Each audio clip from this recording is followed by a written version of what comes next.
8h02, le badge bip déjà faux. La porte automatique hésite comme si elle avait trop. Une affiche dit souris et personne sait pourquoi. Y a déjà 3 plaintes avant, même le premier café froid. Au comptoir d'accueil trône, la reine du calme apparent. Voix sucre vanille, regard jugement permanent. Bonjour monsieur aidé, mais dans sa tête c'est un procès. Elle tamponne ton dossier comme si elle scellait ton destin à jamais. Elle perd les papiers, mais jamais les rancunes. Se souvient d'un regard louche depuis 2001. Te demande ta carte vitale comme si c'était un duel. Puis te la rend avec un sourire presque surnaturel. Bienvenue dans le chaos, mais version bien rangée. Avec des post-it fluo sur les draps mal classés. Tout est propre en surface, mais dessous ça déborde. Et même les murs ici ont des troubles de l'ordre.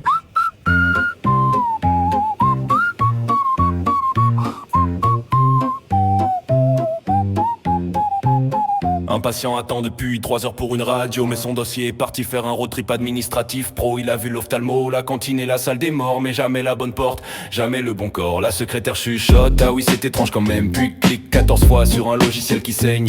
Ça doit être un bug, dit-elle avec un air trop calme. Pendant que le système interne part en crise d'âme. Elle parle doucement mais pique plus qu'une aiguille. Chaque phrase est une gifle emballée dans de la vanille. Fallait venir avant, dit-elle à un type en béquille qui peut pas marcher mais aurait dû courir tranquille.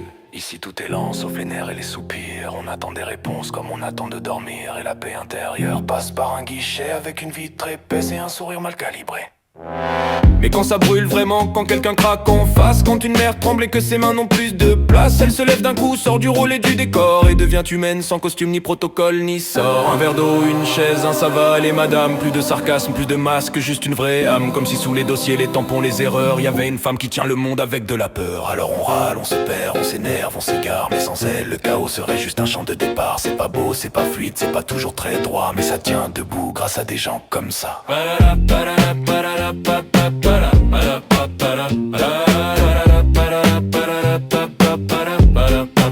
Mais la secrétaire du chaos, elle soigne personne.